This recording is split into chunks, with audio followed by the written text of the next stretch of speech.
Good morning, we're learning Shaar Habitachon. We are on chapter 6 in the Art Scroll edition, page 252, and we've been discussing the attitude that many people have, a very prevalent attitude, that I'll serve Hashem after I have enough money to support myself. After I have a parnasa, I have a secure income for the rest of my life, then I'll focus on my avodas Hashem. But right now, I can't have bitachon in Hashem, it's too risky. I have to make sure I am financially secure. Now, a person obviously shouldn't be reckless, but everyone's different and people take it too far. People think that they have to work long days and not learn Torah and do mitzvos because if they don't work long days, they won't have enough money in their savings account and they will not be able, they think they will end up in the poorhouse and therefore they don't serve Hashem, and by the end of their lives, they have this attitude their whole lives. By the end of their lives, they never serve Hashem because they think that they will never have enough to live by. So the Rabbeinu Bachya here is going through 7 reasons why this is an improper attitude. We already did 2 in the last class, so we're on reason number 3. Vashlishi, shehamamashken es chaveiro einenu mamashken aso ela im lo kadem lo chov shehu chayev bo ve'enu mashebo masos me'uma vehadin imo. Now, this is compared someone who wants to have their parnasa already set from Hashem and not have to worry about it for the rest of their lives, meaning this extreme financial security. The Chovos HaLevavos compares this to someone who wants to take a mashkon or collateral. You give someone a loan and you take collateral. So this person, he wants to take collateral from Hashem, meaning Hashem, I'll serve you if you give me collateral. The collateral being that I will have financial security for the rest of my life. That is called a mashkon, because the mashkon is usually I lend you money, and I take collateral to make sure that you'll pay me back. So here, this person wants collateral from Hashem to make sure that he'll always give him money. So we did 2 reasons why that's an inappropriate attitude. The third reason that it's an inappropriate attitude, he says here, because a person only takes a mashkon, only takes a security collateral from his friend if he doesn't have an existing debt to that friend. So if Ruvain wants to take collateral from Shimon because Reuven is lending Shimon, that only makes sense if Shimon had not lent Reuven money in the past. But if Shimon lent money to Reuven in the past, and now Reuven is lending money to Shimon, he can't take collateral because he already owes money to Shimon. But if he already has debts to him, and he knows that he's got to pay these debts,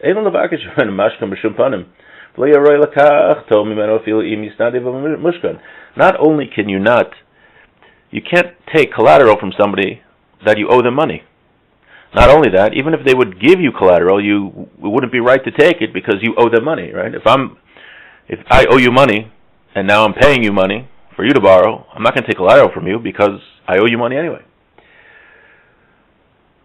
So what does this have to do with bitachon? Kol shechein habore, all the more so Hashem. Sheyesh lo ala adam min achovos ha'urim. You know how much we owe Hashem? Ma she'ilu hayu mikapsim masa kol bnei adam b'chol yemos ha'olam li'ish echad mehem lo haya masvik hakol ligmul toiva achas mitovos habore alav.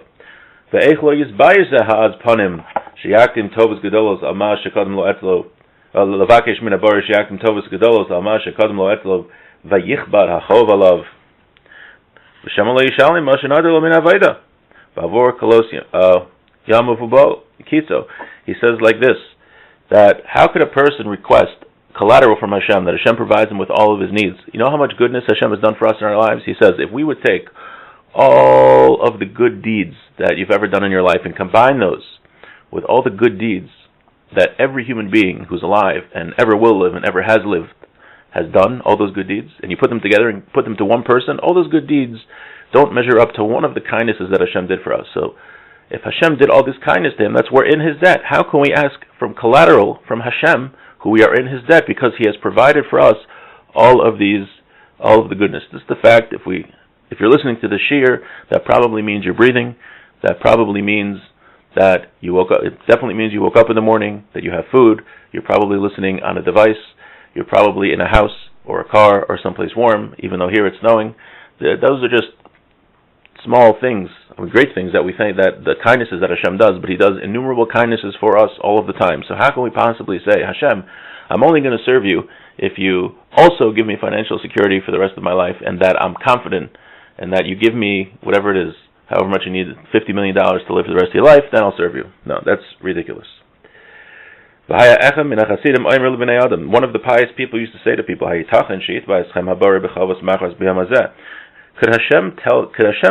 Hashem ever make a person say that you have to do tomorrow's mitzvahs today? Would he say that today you have to do mitzvahs that you're supposed to do a year from now or 2 years from now?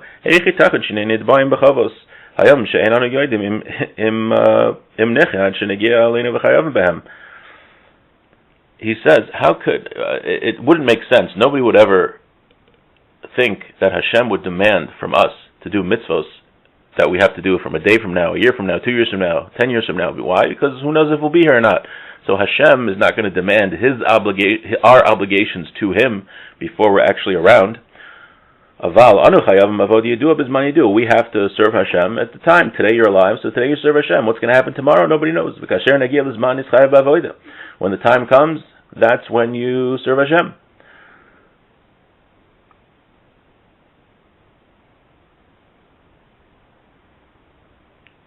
Amar lahem, he says to them, V'chein arev lachem abari yizbarach l'chol zman yedu terev yedu. And in that time where you're serving Hashem, Hashem provides the parnasa that you need. Va'aleichem bo avoda kavua. And that's when you have to do the set service. V'kasher enenu tovei eschem ba'avoda kodem mita. Kein roishiyah bifneichem boishes timne eschem lavakesh terev shel hagia ito. Umadu ani roa eschem avaksh mimenu tarfei shonim bos.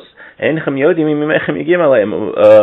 Uzvakshu lahaktim lachem terf mishel nivra adayin meishu banim v'yas b'chem amazon levado el sha'atem magdimin amazon u'mosarav l'zmanim she'enim yidum v'lo haruvim lachem. He says, just like Hashem, this pious person said, just like Hashem doesn't ask us to do the service, to do the mitzvahs that we're not yet obligated to do, because who knows if we're going to be here or not tomorrow, we only have to do today's work. So too, it doesn't make sense for us to ask for our parnasa, our livelihood, for tomorrow, or the day after, or next year, or 10 years from now, because who knows if we're going to be here. And it for sure doesn't make sense for us to ask for our parnasa for our families and for our children, that who knows what's going to happen. Nobody knows. Unfortunately, we never know what's going to happen. And he says also, and people demand that they want extra. Not only do they want just food, but they want extra comforts. They want the extra summer home in Florida, or North Carolina, or wherever it may be. It's not enough that you don't serve Hashem the service that He wants tomorrow. But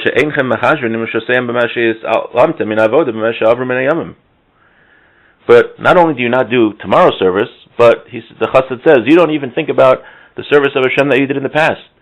Did you serve Hashem properly in the past? Do you have to fix anything? People don't even think of that. Right, those days, in the past, for sure Hashem gave you food. Hashem gave you food in the past days, so what should you do? You should be thinking, wow, Hashem gave me food. He didn't have to do that. Hashem supported me. Hooray, I'm still alive today.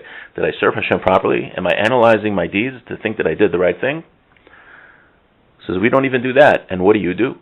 You come and say, wow, not only have I not served you tomorrow, and not only have I not thought about my deeds from the past, but also I want you to provide for me all of my sustenance for the rest of my life, and the rest of my children's life, and the rest of my family's life. And not only that, I want extras. He says, of course that's inappropriate. Okay, that's the third one. Now, the fourth reason why it's inappropriate to ask Hashem, to demand from Hashem that you get all of your sustenance for the rest of your life. Now, this doesn't mean that we shouldn't daven, but it means this is talking about the person, right? A person is supposed to daven for his parnasa and realize that it comes from Hashem. Here we're talking about a fellow who says, I'm not going to serve Hashem until He gives me everything I need for the rest of my life. Such a person who makes such a demand. That's what's inappropriate. Even if we don't say that consciously, some people think that subconsciously. They say, like the example I gave before, that I have to work. Right? Let's take the fellow who has enough money to support himself and his family for the current moment, but he thinks, I'm going to work longer so I can put more money in the bank, and because of that he neglects his Torah study, his davening, doing mitzvos. That's the type of person that we're talking about. Okay, so the fourth reason why this is inappropriate. There are three reasons why a person would take collateral from a fellow. Maybe the person who he's lending money to will become poor and he won't be able to pay him back. Or maybe the person will just refuse to pay him back when the time comes. And the third reason, maybe the guy will die, or he'll disappear and he won't be able to get his money. And so what do people do? They take collateral, they take a mashkon, so that these three things don't happen from their debtor. Now, if a fellow is confident in his friend that he wouldn't do that, for sure it would be inappropriate and it would be actually insulting to ask from collateral from such a person. If you know there's a person that you're very close with and he's not going to be poor and he's not going to withhold his money from you and he's not going to disappear, he's not going to die, right? I don't know how you could ever know that, but let's say hypothetically there was such a person that you knew that would never happen. It would be insulting to ask for collateral from such a person. And Hashem, obviously none of these things will ever happen to Hashem. It's exceedingly insulting to ask from collateral from Hashem. To me is the silver and to me is the gold. And it says the wealth and the glory is in front of you. So Hashem promises that He's going to support us for the rest of our lives. And I have the chutzpah to say, no, Hashem, I'm only going to serve you if you give me everything I need for the rest of my life now. That's as they say in Yiddish, a große chutzpah. The fifth reason, the person who takes collateral from his friend, he has yishuv hadas, he is calmed down by the fact that he has collateral.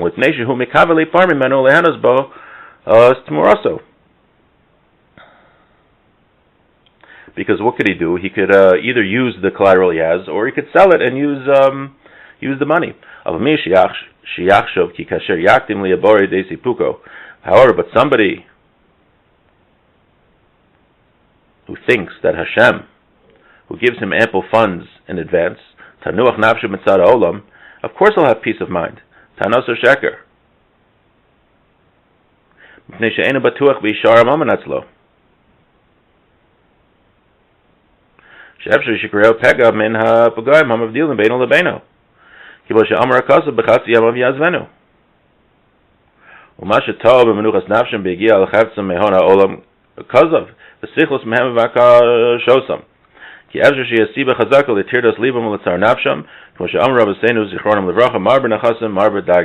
He says like this. He says that a person who has collateral in a regular loan, he's very happy. He's got collateral, so he could use the money. But he says just because a person has money today from Hashem doesn't mean that Hashem might not take it away. There are many people who had lots of money and then they didn't. So for a person to think, oh wow, now I have tons of money, now I can serve Hashem and I'm confident, that's foolish, because no one knows what could happen. You don't know what could happen. There's a lot of people who have tons of money and then they lose it all. So it doesn't make sense for a person to be more confident because millions and millions of dollars or billions and billions of dollars versus a person that is getting his daily sustenance from Hashem. And he also, not only that, but someone who has a lot of money, the Mishnah says, Marber Nachasa, Marber Daiga, more money, more problems. The more money a person has, the more things he has to worry about. Now he's got to worry about his investments, he's got to worry about maybe someone's going to break into his house, maybe someone's going to steal from him, maybe people are just being his friend because he has money, people are going to take advantage of him, Chas v'shalom kidnap his kids. So having a lot of money is not necessarily the be-all and end-all. I think there's a study, I think it was actually I heard quoted from Ben Shapiro, I didn't look it up, but they say that once a person has what he needs just to survive, the amount of happiness that goes up from increased wealth is negligible. It really doesn't go up much. Meaning, if a person's very poor, he's stressed because he doesn't have a lot of money. But once he has the normal income, like the average income, going beyond that does not make a person any more happy. In fact, there are a lot of wealthy people that are very, very unhappy. Okay, the sixth reason, Vashishi ki amakabel mashkem bechavero ilu haya baralo shifareu kodem zmano v'igmalehu tachas Let's say a person, you're not allowed to do this as ribbis, but let's say a person will be confident that his friend is going to pay him double what he lent him, and he's going to pay him early on condition that he doesn't take collateral. Of course, he would be very happy with that, and it'll be embarrassing, it'll be inappropriate to take collateral in such a place because he's going to pay him double, and he's going to pay him before the due date. Because the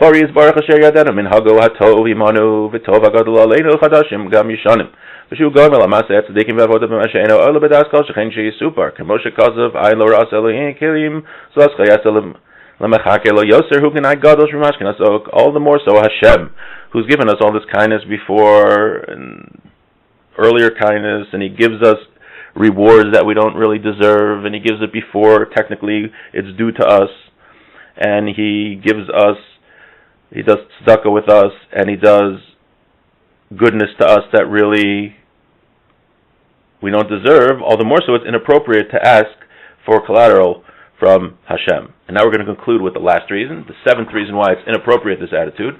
You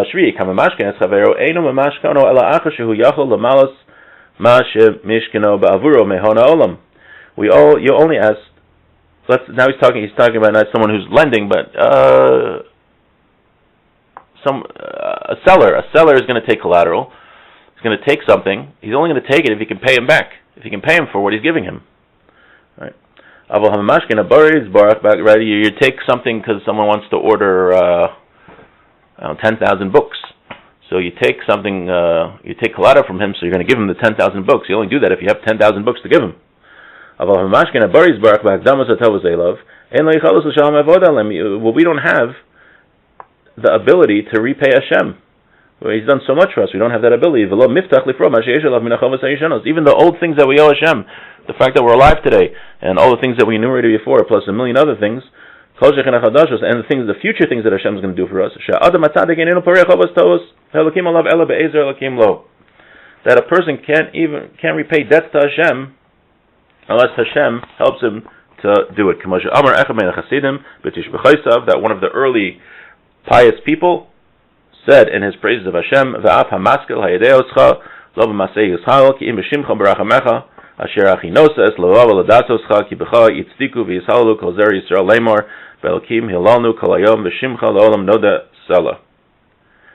that an intelligent person, even an intelligent person who recognizes and serves Hashem, he can't be prideful in what he did, because it all came, he can only be prideful in the fact that he's connected to Hashem, because it's only through Hashem's kindness that he's able to serve Him. We can only serve Hashem because Hashem gives us that ability. So a person shouldn't even really be prideful in the fact that he's serving Hashem, because we can only do it because Hashem said we could. Now, for those of you that have the Art Scroll edition, if you go to page 263, there's a summary of those 7 reasons. But just to summarize the general concept, the Chovos HaVavos here went through 7 reasons why it is inappropriate for a person to say, I will serve Hashem when I have enough money for the rest of my life and I am financially secure. Because of these 7 reasons, it's inappropriate. Hashem has done so many kindness for us, and each day He asks us to serve Him, and we serve Him at the best of our ability, no matter how much money we have. The poor person has to serve Hashem just like Hillel did. Hillel was very poor and did his best to learn Torah, and everybody's different. Everyone should try their best, depending on their financial situation, to serve Hashem. But just because a person is poor or is not as financially secure as he wants to be is no excuse to not serve Hashem.